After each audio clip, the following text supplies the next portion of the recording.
مریم بولی کہ اگر تم پرہیزگار ہو تو میں تم سے بچنے کے لیے رحمان کی پناہ لیتی ہوں۔ فرشتے نے کہا کہ میں تو تمہارے پروردگار کا بھیجا ہوا یعنی فرشتہ ہوں، اور اس لیے آیا ہوں کہ تمہیں پاکیزہ لڑکا بخشوں۔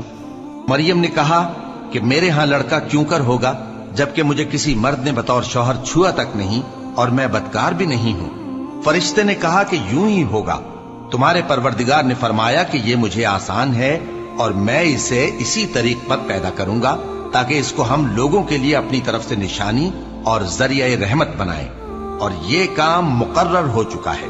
چنانچہ وہ اس بچے کے ساتھ حاملہ ہو گئیں اور اسے لے کر ایک دور جگہ چلی گئیں۔ پھر درد ذہ ان کو کھجور کے تنے کی طرف لے آیا، کہنے لگی کہ کاش میں اس سے پہلے مر چکتی اور بھولی بسری ہو گئی ہوتی۔